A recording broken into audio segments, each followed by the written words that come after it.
Bonjour à tous, je me lance, je pense que le live a commencé. Je vous remercie beaucoup de vous êtes connectés à ce live, vous êtes très nombreux.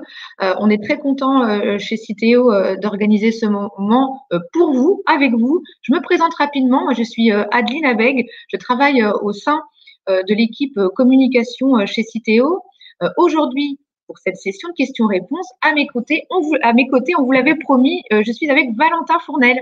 Valentin, tu es directeur des services éco-conception chez Citeo. On reviendra plus précisément tout à l'heure sur ce que tu fais avec ton équipe au sein de Citeo. Avant de commencer, peut-être un mot sur Citeo pour ceux qui nous connaissent peu, voire pas du tout. Citeo, c'est une entreprise qui est née de la volonté des industriels, des entreprises qui mettent sur le marché des emballages et des papiers. Elle existe depuis près de 30 ans. Et sa mission, c'est de réduire l'impact environnemental des emballages et des papiers que nous consommons. Pour cela, nous travaillons avec les collectivités locales et avec les acteurs du monde du recyclage pour développer la collecte sélective, les bacs de tri que vous avez à votre domicile, proche de votre domicile ou dans l'espace public. On développe évidemment aussi le tri industriel et le recyclage. Et en amont de la mise en marché, et c'est tout l'objet du live d'aujourd'hui, nous travaillons aussi sur la réduction, le réemploi et la recyclabilité de ces emballages et de ces papiers. Alors, vous l'avez peut-être remarqué si vous suivez Citeo sur les réseaux sociaux, ce live s'inscrit dans une séquence de communication pédagogique que nous avons baptisée « Plus on sait, mieux on fait ». Alors, pourquoi ce nom, plus on sait, mieux on fait? Eh bien, parce que chez Citeo, on a la conviction que c'est la connaissance, c'est pour ça que nous avons aujourd'hui un expert à nos côtés, la connaissance et l'action qui sont clés pour réussir à développer l'économie circulaire qui est un indispensable aujourd'hui pour préserver nos ressources. C'est quelque chose que nous appelons tous de nos voeux. Ce live aujourd'hui est pour nous le moyen de partager la connaissance que nous avons chez Citeo, mais aussi les bonnes pratiques, donc en matière d'éco-conception, des emballages et des papiers, on en parlera aussi, et surtout de répondre à toutes les questions que vous vous posez, et même pourquoi pas partager des expériences. Voilà, le live est ouvert.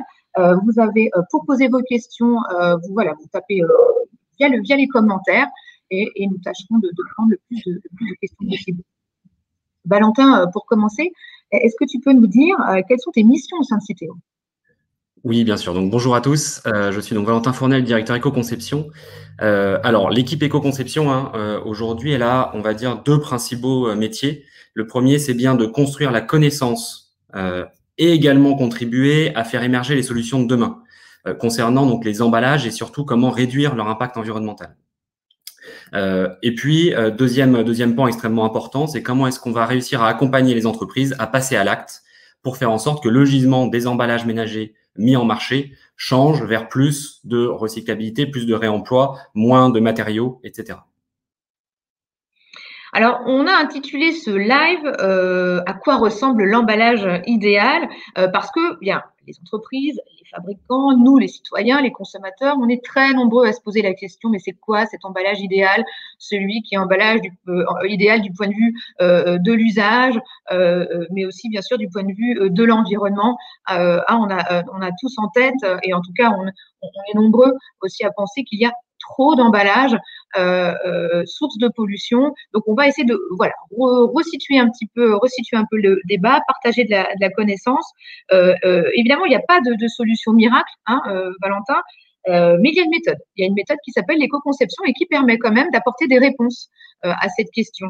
Est-ce que tu peux nous donner, toi, ta définition de ce qu'est l'éco-conception et peut-être de cette notion d'emballage idéal, en tout cas, comment tu l'as vois? Oui, bien sûr. Alors, oui, effectivement, spoiler alerte, il n'y a effectivement pas d'emballage idéal. On ne peut pas souvent, effectivement, on nous pose toujours la question, mais c'est quoi le meilleur emballage aujourd'hui qui est sur le marché? Il faut que je mette quoi? C'est quoi toutes ces 7 solutions absolument miracles?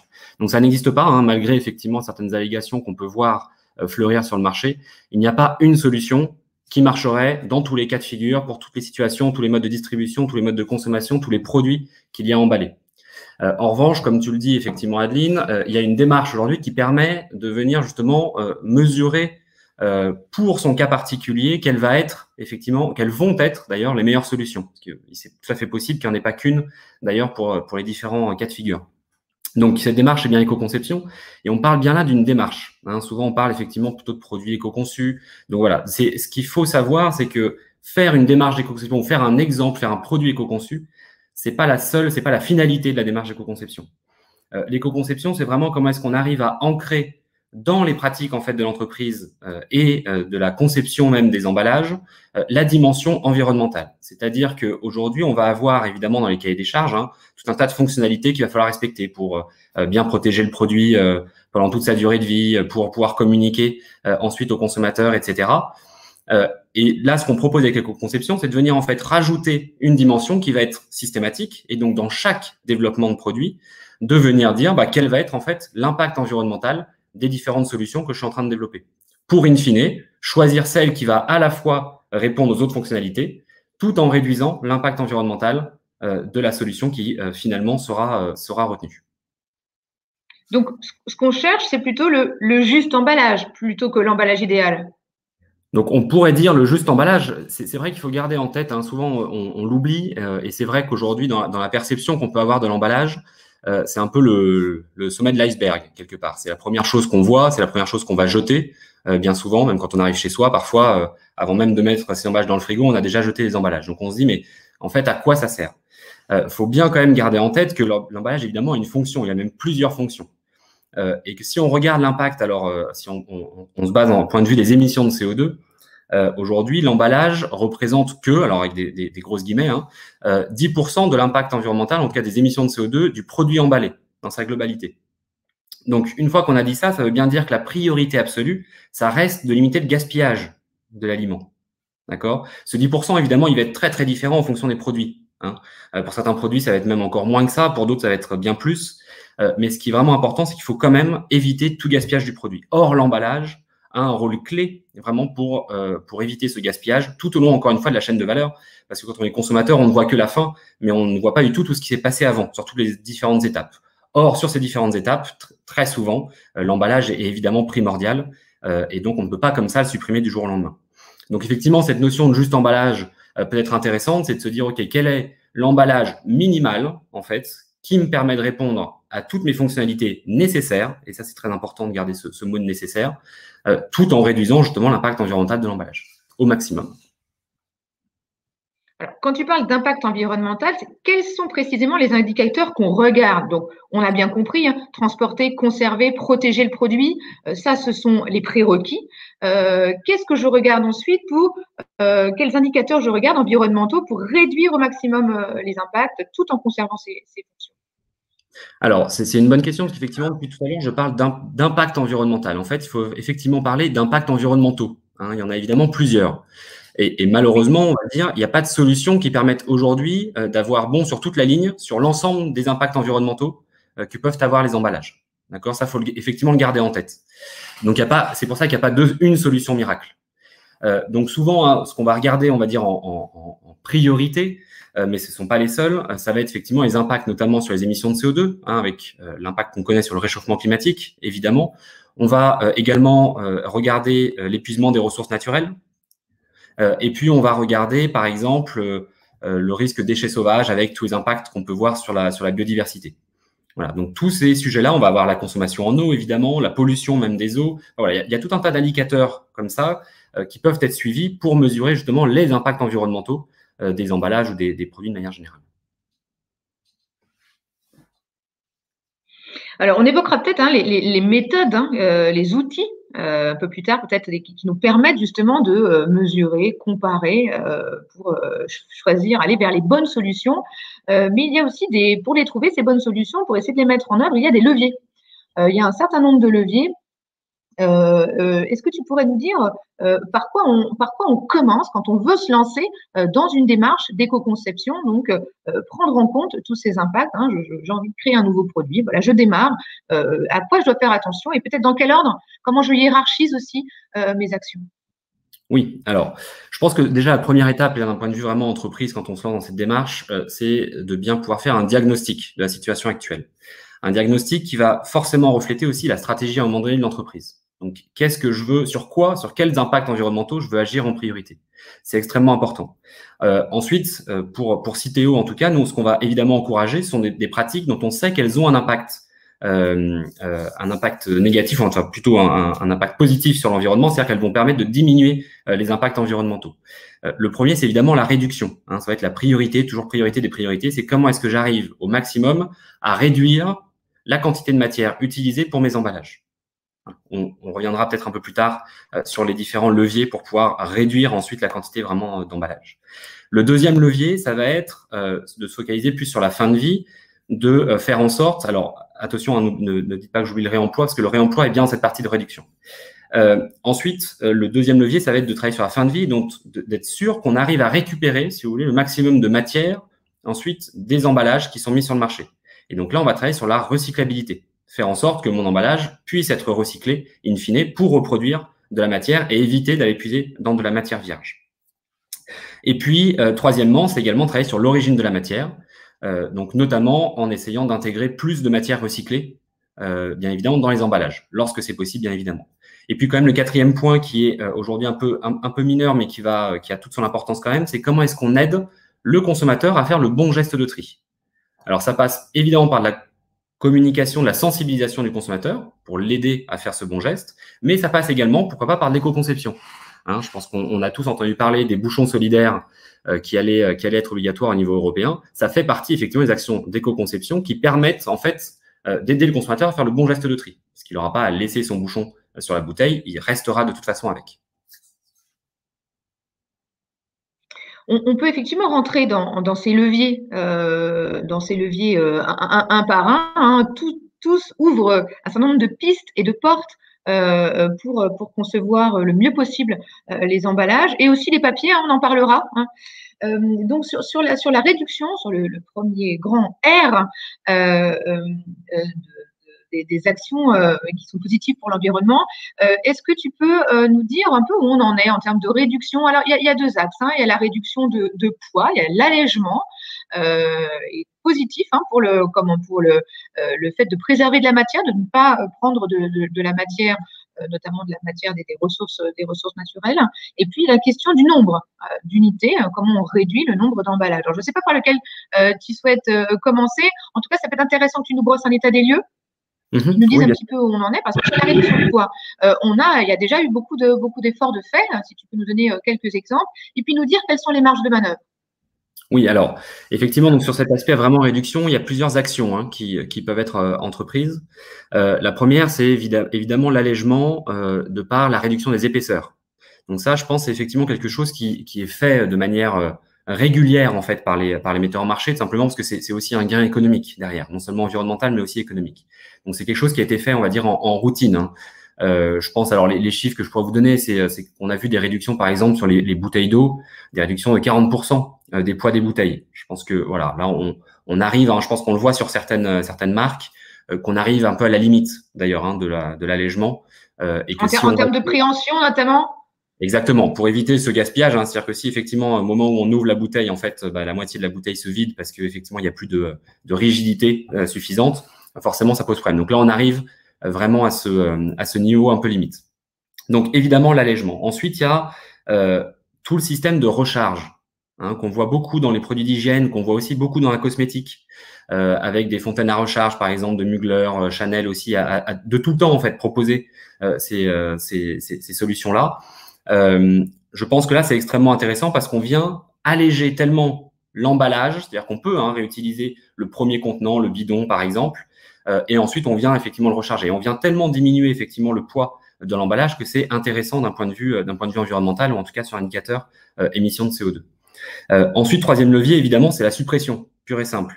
Alors, pas de l'emballage comme ça tel quel, ce serait un peu trop facile, mais en tout cas, de supprimer certains éléments d'emballage qui ne seraient pas nécessaires, qui ne seraient pas indispensables. Donc là, évidemment, ça fait partie des pistes qu'il faut étudier, qu'on regarde, on en reparlera aussi peut-être tout à l'heure, notamment dans le cadre d'un doutan qu'on a pu lancer récemment.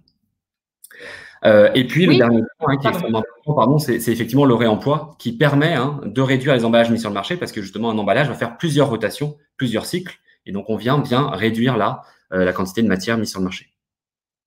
Oui, on y reviendra aussi sur le réemploi, puisqu'il y a quand même aujourd'hui une grande dynamique pour expérimenter, tester, mettre en œuvre des dispositifs de réemploi. On a une question de Jacques.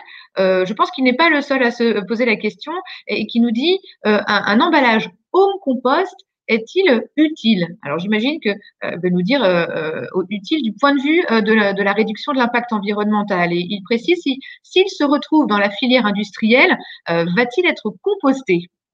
Alors là, on vient plutôt là sur le second point, qui est effectivement la fin de vie. La fin de vie des emballages. Aujourd'hui, ce qu'on a de tout temps, on va dire privilégié sur les emballages à usage unique qui sont sur le marché, donc ceux qui ne peuvent pas être réemployés et qui existent encore évidemment, c'est la recyclabilité. Pourquoi est-ce qu'on encourage la recyclabilité? C'est parce que ça permet de récupérer de la matière pour éviter justement de réextraire de la matière vierge. Aujourd'hui, le système actuel, tel qu'on l'a en France, donc de collecte, de tri, de recyclage des emballages ménagers, a permis par exemple d'éviter 1,6 million de tonnes d'émissions de CO2. Ne serait-ce que l'année dernière. C'est l'équivalent de 700 000 voitures en moins sur les routes. Donc, c'est extrêmement significatif. C'est pour ça qu'on va effectivement encourager, quand des emballages sont sur le marché, on va encourager plutôt leur recyclage. On voit effectivement des solutions qui arrivent sur le marché qui se disent effectivement compostables. Donc là, c'est une bonne question. Est-ce que c'est une solution effectivement d'avenir? Est-ce qu'il faut développer des solutions de compostage pour tous les emballages, etc.? C'est des questions qu'on s'est évidemment posées et auxquelles on a apporté aujourd'hui une réponse. C'est que en termes vraiment de fin de vie, d'impact environnemental, le compostage d'un emballage, en tout cas, on va dire plastique, parce qu'encore une fois, attention, il y a différents types de matériaux, mais si on regarde les emballages plastiques compostables, aujourd'hui, c'est pas une fin de vie qu'on va rechercher. Pourquoi est-ce que c'est pas une fin de vie qu'on va rechercher? Parce qu'en fait, l'emballage, quand il se composte, l'emballage plastique, quand il se composte, il va majoritairement se dégrader en CO2 et en H2O. Donc, ça veut dire en eau et en CO2, que vous connaissez bien. Donc, ça va pas permettre de récupérer effectivement de la matière sur cet emballage-là, et on va réémettre effectivement du CO2 dans l'atmosphère. Donc aujourd'hui, c'est pas notre on va dire stratégie de développer cette filière-là. En revanche, il y a certains types d'emballages pour lesquels les solutions home compost peuvent être intéressantes. Et je dis bien home compost, donc c'est-à-dire compostable à domicile. C'est tous les emballages en fait qui vont être intimement liés à du biodéchet. Et c'est-à-dire que pouvoir avoir là un emballage qui va se composter va permettre d'augmenter la collecte du biodéchet. Quand je dis intimement lié, c'est vraiment intimement lié. C'est pas s'il reste un petit fond de sauce dans la barquette ou un petit peu d'eau dans votre bouteille. Non, intimement lié, c'est par exemple ce qui va être sachet de thé, où en fait jamais le thé va être dissocié de son sachet. C'est par exemple des capsules de café, dans lesquelles le marc de café va rester également dans la capsule. Ça peut être également les sacs de collecte de fruits et légumes, parce que souvent on va remettre effectivement dans ces sacs-là ensuite toutes les épluchures. Et donc là, ça a tout son sens, les étiquettes également de fruits et légumes. Donc là, ça a, oui, son sens de développer des solutions compostables pour ce type d'emballage-là, parce qu'on va pouvoir récupérer ensuite les biodéchets qui sont à l'intérieur. Mais ce n'est pas le compostage même, on va dire, de l'emballage qu'on va rechercher, mais plutôt vraiment de ce qui est à l'intérieur. Jacques nous parlait aussi de filières industrielles de compostage. Tu peux nous dire où est-ce qu'on en est en France, voire peut-être même en Europe? Alors, effectivement, il faut distinguer. Aujourd'hui, il y a du compostage industriel, du compostage à domicile. Le compostage industriel, donc on va effectivement ensuite emporter donc toute cette matière dans des composteurs industriels pour aller faire soit du compost, soit de la méthanisation. Aujourd'hui, c'est relativement peu développé en France. C'est peu développé. Je pense qu'on a à peu près peut-être quelques millions de Français qui ont accès à un composteur industriel. Et de toute façon, dans ce composteur industriel, on ne va pas forcément rechercher non plus à composter des emballages en plastique, compostables, même compostables. Non seulement parce qu'il peut y avoir du flou sur le geste de tri, donc on va forcément retrouver aussi des plastiques traditionnels dedans, ce qui va poser problème ensuite aux différents centres. Et puis, ensuite, on l'a dit, avoir un emballage compostable ne pose pas de problème en tant que tel, c'est qu'il va quand même rester toujours des petits morceaux à la fin. Et apparemment, de dire des producteurs de ces composts-là, c'est pas très vendeur, on va dire, pour ensuite valoriser ça auprès des utilisateurs de compost. Voilà, donc ça, c'est effectivement le cas sur la partie industrielle. Et puis ensuite, il y a le home compost, où là, dans la loi est bien précisé qu'on va devoir, en tout cas que toutes les municipalités devront mettre à disposition aux citoyens qui le souhaitent des systèmes de compostage à domicile. voilà, pour pouvoir composter effectivement chez soi. Maintenant, attention, hein, un composteur, ça s'entretient. Et donc, c'est pas parce qu'un emballage est compostable à domicile qu'il va facilement comme ça se dégrader dans le fond de son jardin. On a une question sur un emballage vraiment emblématique de la grande consommation. On en a tous dans le frigo. C'est le pot de yaourt. Enfin, la question de Jérôme pose sur son matériau, sur le polystyrène. Donc, cette catégorie de plastique qui compose, enfin, dans lequel est fabriqué, avec lequel est fabriqué le pot de yaourt, mais aussi quelques barquettes. Enfin, tu pourras d'ailleurs nous en dire un peu plus sur ce gisement de polystyrène. Et Jérôme nous demande que pensez-vous du polystyrène et du circuit de recyclage actuel de ce matériau? Alors, c'est une bonne question et qui est effectivement pas simple. Aujourd'hui, donc toujours cette partie, si on regarde vraiment la fin de vie des emballages, donc la recyclabilité, ce qu'on va chercher à développer, côté de Citeo, c'est vraiment d'encourager, autant que faire se peut, les entreprises à aller vers du monomatériau. Du monomatériau, donc essayer de tendre au maximum vers le plus de matière possible d'un seul matériau. Ensuite, faire en sorte que ce matériau, ou cette résine quand on parle de plastique, a bien une filière de recyclage existante en pratique et à l'échelle en France, pour qu'il ait une chance d'être effectivement recyclé. Donc là, très concrètement, les matériaux qui ont une filière de recyclage existante aujourd'hui en France, c'est le verre, le papier carton, l'acier, l'aluminium. Ensuite, si on regarde les plastiques, on va avoir certaines résines plastiques qui ont une filière déjà bien établie en France. C'est le cas notamment du PET rigide, enfin donc sur les plastiques rigides, pardon, du PET, du PE et du PP. D'accord. Alors le PET, c'est communément le matériau qui est utilisé pour faire les bouteilles d'eau, par exemple. Le PE ou le PP, c'est ce qu'on va plutôt retrouver pour faire des boîtes ou des flacons de lessive, par exemple. Et puis ensuite, on a effectivement un point d'interrogation sur le PS. Alors, pourquoi est-ce qu'on a un point d'interrogation sur le PS? C'est qu'aujourd'hui, on a des solutions de recyclage pour quelques tonnages, donc quelques milliers de tonnes de PS qu'on arriverait à récupérer. Il se trouve que les applications dans lesquelles vont se retrouver ces emballages en PS, donc polystyrène, c'est effectivement celui des pots de yaourt ou certaines barquettes de viande, par exemple, que les tonnages qu'on va avoir vont bientôt devenir beaucoup plus importants.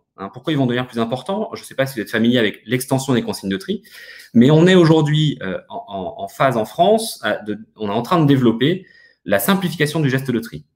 La simplification du geste de tri qui passe par le fait de maintenant accueillir l'ensemble des emballages ménagers dans le bac jaune.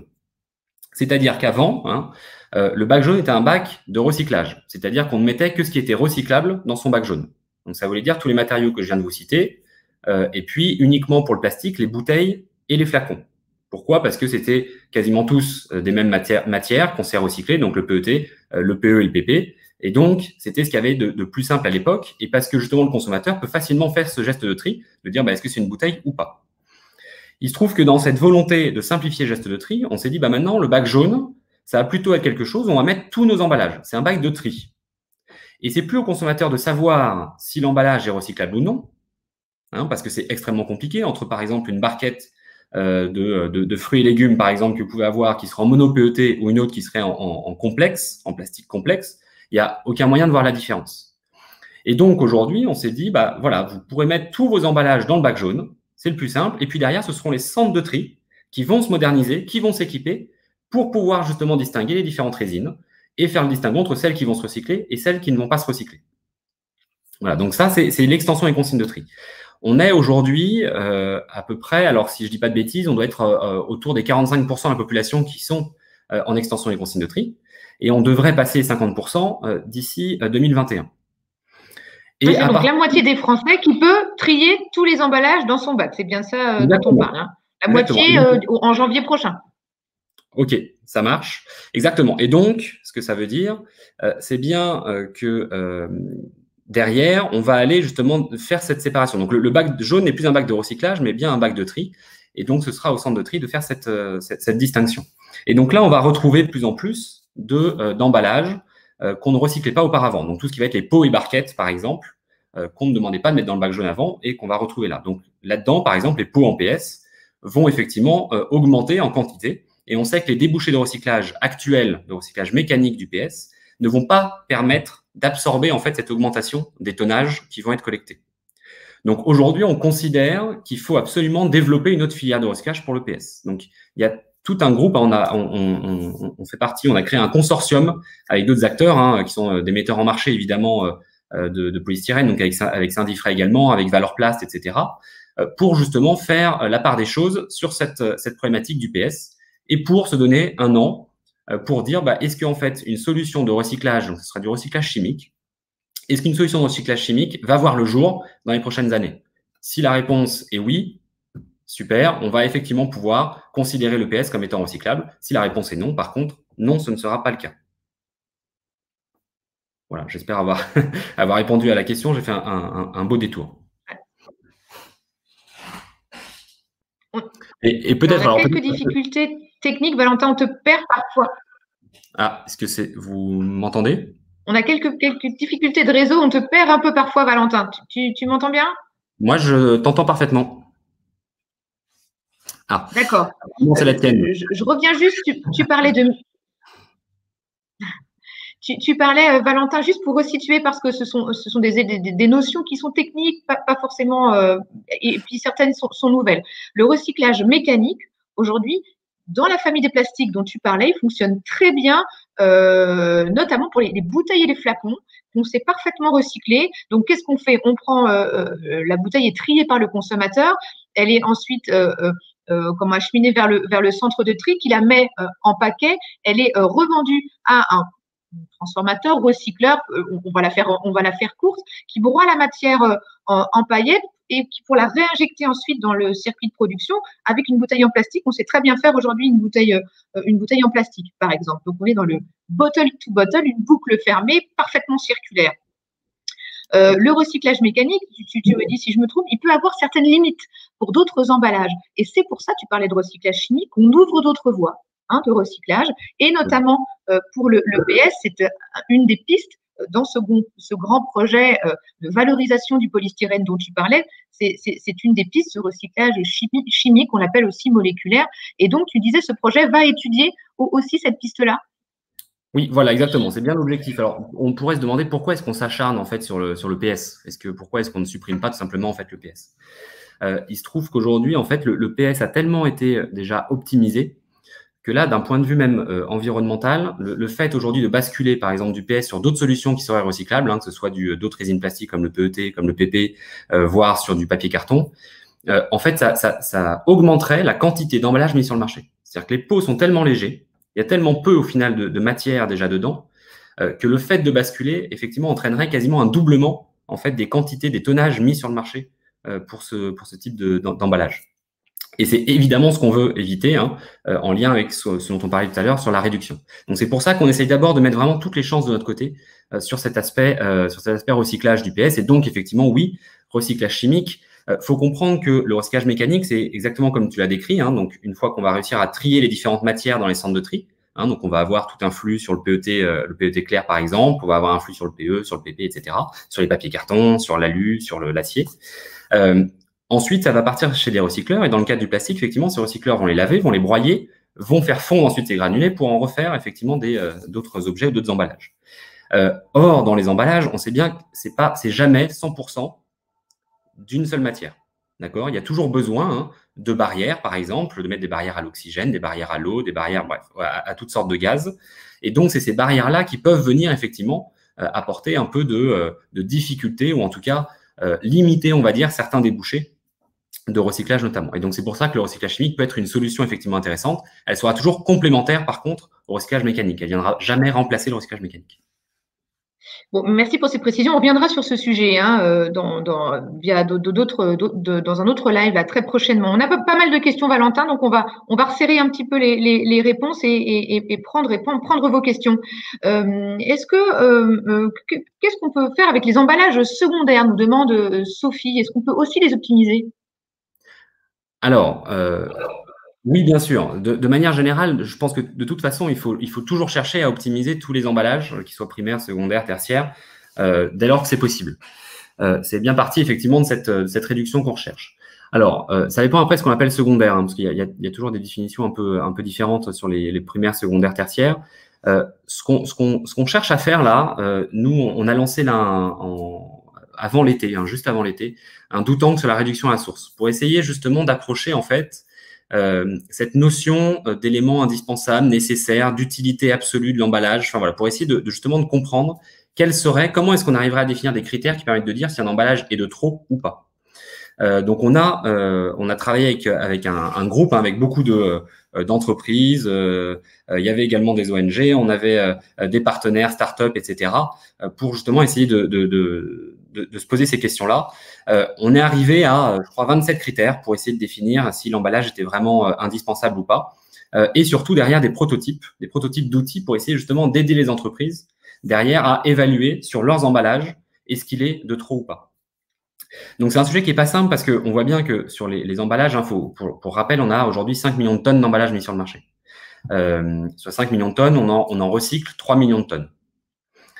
Et il faut bien comprendre que, évidemment, sur ces 5 millions de tonnes, ce ne sont pas les mêmes. Donc, à chaque fois, il va y avoir des contraintes différentes. Et donc, c'est extrêmement compliqué de définir des ratios qui vont fonctionner pour tous, hein. Je vais donner un exemple, hein. Évidemment, aujourd'hui, on voit beaucoup de haros sur le vide, et c'est évidemment clé. Je pense que c'est la première chose aussi à faire, d'essayer de chasser le vide autant que faire se peut. En revanche, dans certains cas de figure, où pour le consommateur, on a l'impression qu'il y a trop de vide, hein, on va prendre l'exemple des paquets de chips, par exemple. On se dit toujours, mais c'est pas possible, cette quantité de vide au-dessus, on pourrait pas faire un sachet mieux à la taille. Et en fait, on se rend compte que c'est vraiment pour des raisons de protection pendant le transport. C'est-à-dire que s'il n'y avait pas ce vide-là, eh ben, toutes les chips arriveraient chez vous complètement en miettes. Voilà. Et donc, c'est toutes ces réflexions-là qu'on a lancées avec ce outil pour essayer justement, pour chaque cas particulier, chaque marché, voire chaque entreprise, essayer d'accompagner les entreprises pour se poser les bonnes questions et ensuite définir les bons indicateurs. Là, on a plusieurs questions, notamment de Jean-Mathieu sur des choix. Il nous demande, est-ce qu'on préfère un emballage allégé ou un emballage recyclable? Alors, c'est une question qu'on pose effectivement souvent. La réduction reste toujours la priorité. Voilà, faut le dire. Il faut toujours mieux alléger. En revanche, maintenant, là, il faut plutôt retourner à la question, c'est-à-dire dans mes solutions qui sont plus légères, est-ce qu'il n'y en a pas des qui peuvent être recyclables? Hein, grâce à l'extension des consignes de tri, on a cette possibilité maintenant. Même si on reste sur du plastique, même si on va sur d'autres types de matériaux, c'est comment est-ce qu'on arrive à alléger tout en rendant effectivement l'emballage recyclable. Et aujourd'hui, c'est possible puisque sur les emballages souples, donc évidemment, tous les matériaux que je vous avais cités auparavant sont recyclables. Et sur le plastique, on a aujourd'hui une filière qui se construit sur le PE, hein, donc le PE souple. Donc, c'est tous vos films, par exemple, de regroupement des bouteilles d'eau, des canettes, etc., pour lesquels il y a une filière de recyclage qui se développe. Et donc, ça permet effectivement avoir à la fois de l'allègement et de la recyclabilité. Et c'est bien ça qu'on va rechercher. C'est-à-dire que chacun des indicateurs individuellement va être clé pour réduire l'impact environnemental des emballages. Alors, une question en termes de choix. Mélina nous demande s'il est préférable d'avoir un plastique végétal ou recyclé. Alors, si je comprends bien la question, c'est surtout sur l'origine de la matière. Oui. Encore une fois, on est bien sur deux choses vraiment très différentes. Il faut bien regarder l'origine, donc l'amont, et puis ce qui va se passer ensuite. Donc, quelle que soit, on va dire, l'origine de la matière, qu'elle soit biosourcée ou pas biosourcée ou intégrant du recyclé, il va falloir de toute façon faire en sorte en fin de vie de réussir à le recycler. Voilà. Donc, une fois qu'on s'est dit ça, et c'est de toute façon aussi dans les obligations maintenant de la loi AGEC, hein, de la loi pour anti-gaspillage et pour une économie circulaire, qui va effectivement demander à ce que tous les emballages mis sur le marché d'ici 2025-2030 soient recyclables. Donc la question, elle est plus en ce sens-là. Et donc, si on arrive effectivement à avoir des matériaux biosourcés, mais attention, biosourcé ne veut pas forcément dire bon pour l'environnement. Hein, souvent, il y a un raccourci qui est fait, qui est plutôt un raccourci marketing, mais c'est pas forcément vrai. Hein, ça va dépendre vraiment de quelle matière en fait on vient pour produire cette matière plastique biosourcée. Donc, il faut là encore une fois faire l'analyse en fait sur l'ensemble du cycle de vie pour comprendre vraiment l'impact de cet emballage issu de plastique biosourcé.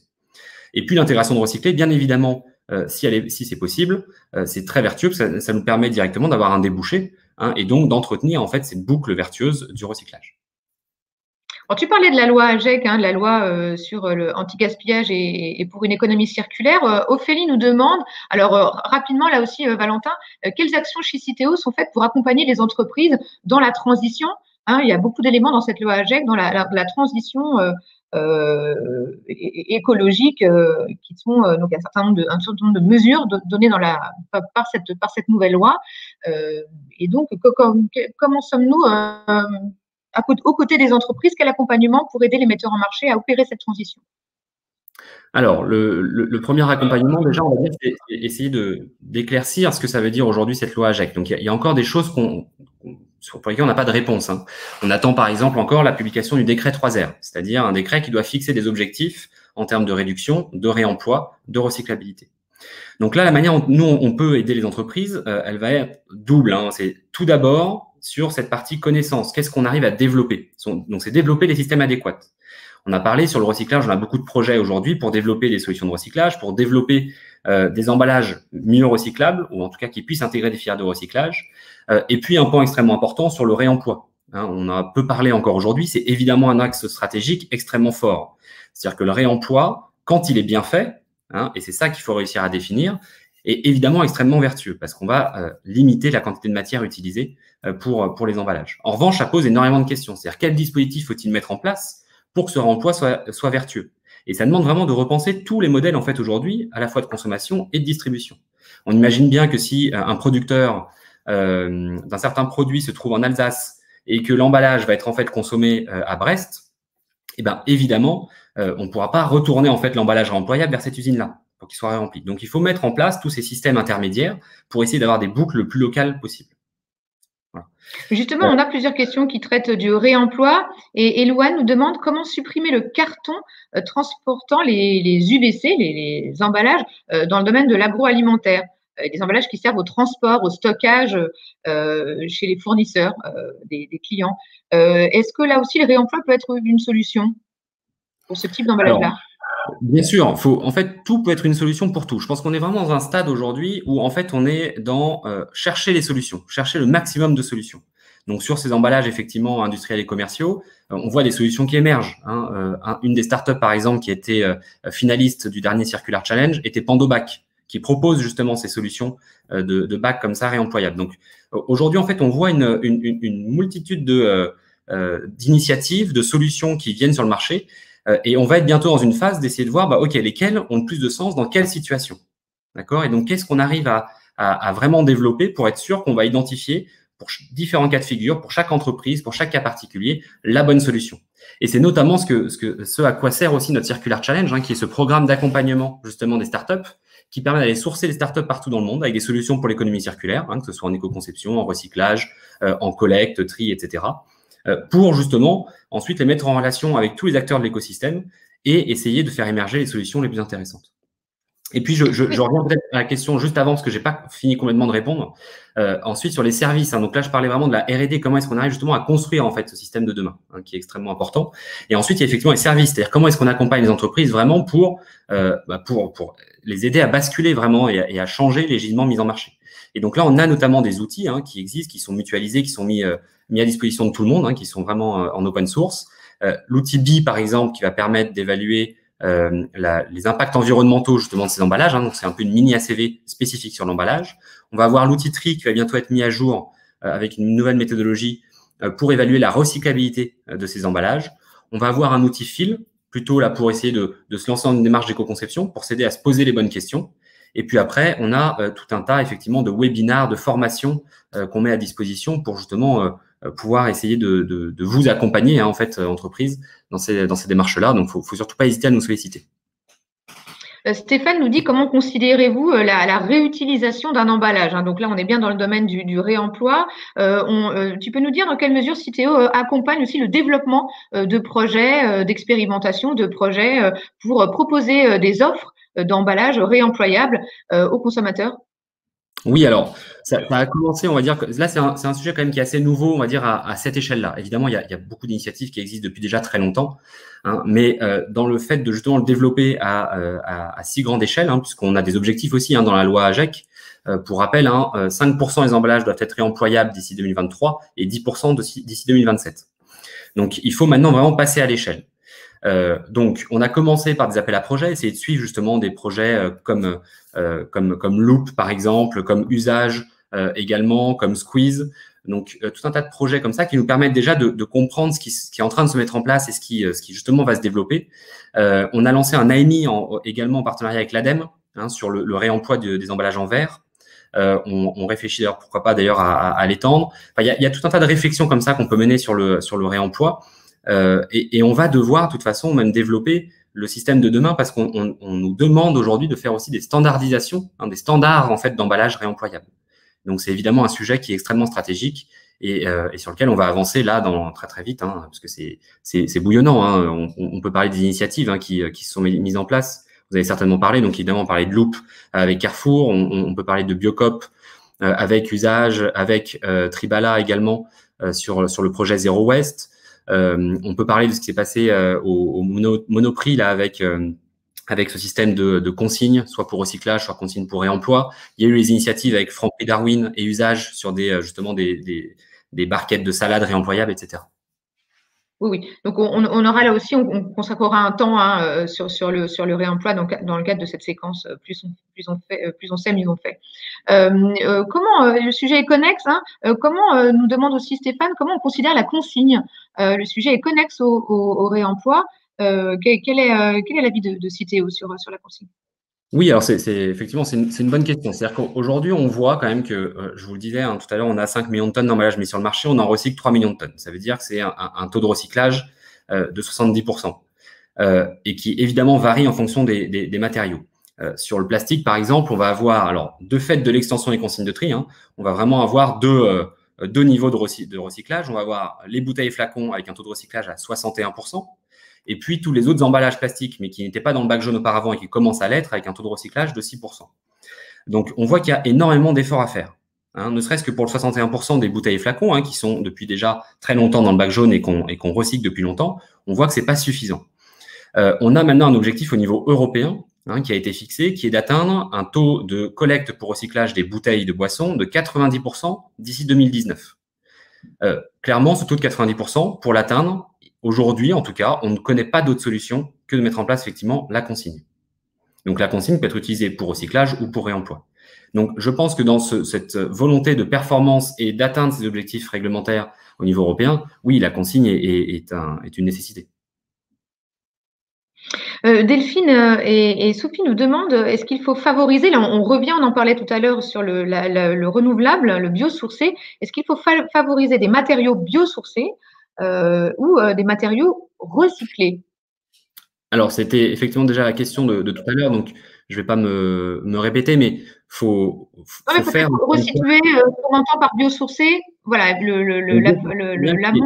D'origine, effectivement, qui n'est pas d'origine fossile, il faut le distinguer. Donc, il peut y avoir plein de sources de biosourcés, en fait. Ça peut être effectivement issu de plantes, ça peut être issu de produits animaux, ça peut être issu de micro-organismes. Enfin, il y a tout un tas de potentialités sur le biosourcé. Et donc là, encore une fois, c'est vraiment au cas par cas, en fonction justement de ces technologies, d'où vient la matière, comment est-ce qu'elle a été produite, est-ce qu'il a fallu déforester pour ensuite faire des champs, effectivement, et venir produire ça. Enfin, il y a toutes ces questions-là, en fait, à se poser. Encore une fois, il ne faut pas se dire que biosourcé, c'est bien. Par contre, certains types de biosourcés, bien évidemment, il faut les encourager. Et je rajouterais biosourcé et gérer durablement. C'est extrêmement important aussi d'avoir cette gestion durable de la matière et s'assurer qu'on n'y va pas toujours puiser dans d'autres types dans la matière fossile. Et puis sur le recyclé, bien évidemment, donc ce qu'on disait, quand c'est possible, c'est encourager. Évidemment, on a d'ailleurs un bonus sur notre contribution Citeo pour l'intégration de recyclé dans le PE et le PP. Justement, sur cette notion de recycler ou de matière recyclée, il y a Sacha qui nous demande, qui remarque, il dit remarquer une forte tendance sur la notion de recyclable, sur l'emballage recyclable, le matériau recyclable, mais moins de bruit, moins de tapage, dit-il, pour le recycler. Il y a à quand évaluez-vous un changement de paradigme sur ce point? En tout cas, c'est la remarque qui nous fait. Alors, je pense que effectivement aujourd'hui, partage.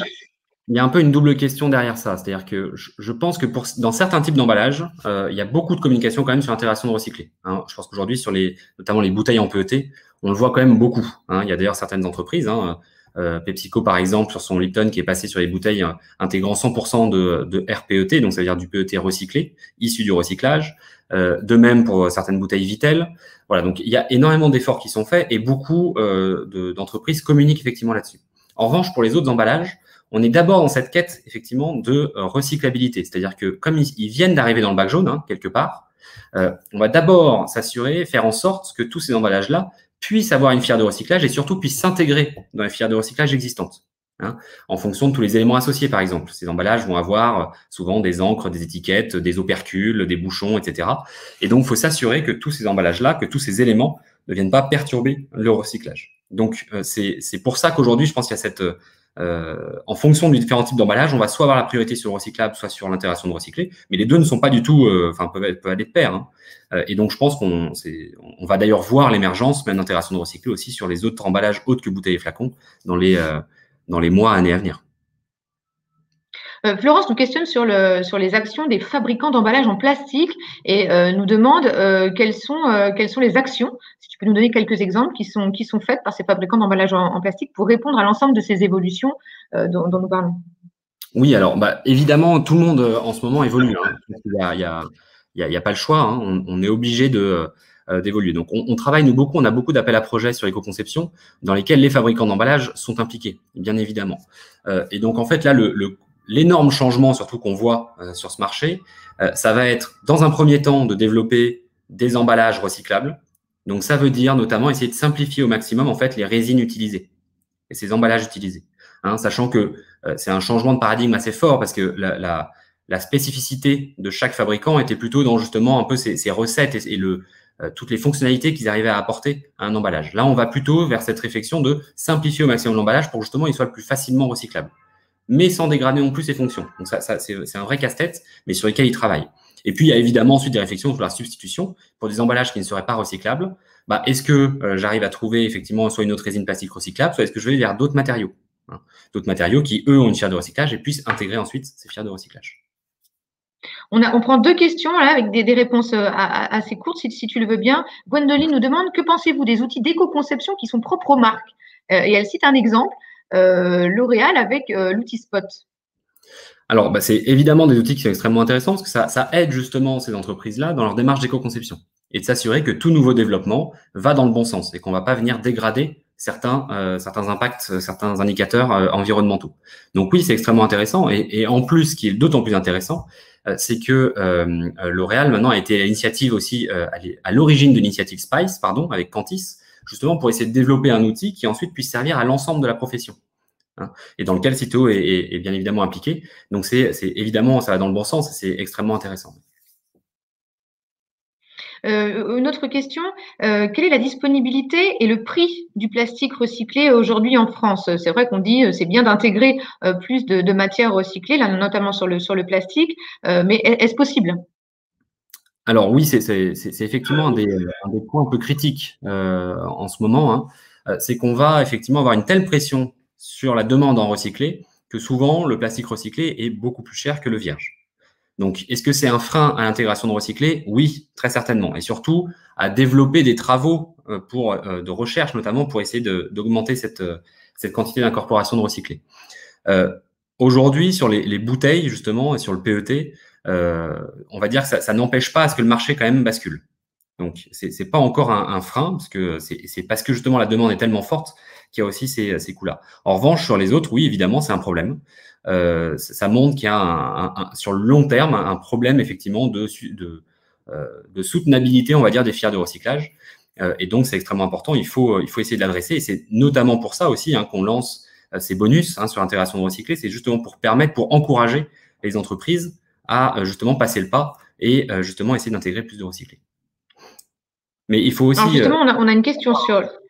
Pardon, que l'intégration de recyclé aujourd'hui, sur tous les emballages qui seraient en contact avec de l'alimentaire, les solutions sont quand même plutôt restreintes. Hein. Il n'y a aujourd'hui que le PET en termes de plastique, je parle encore une fois en termes de plastique, il n'y a que le PET qui est apte au contact alimentaire, le RPET du coup.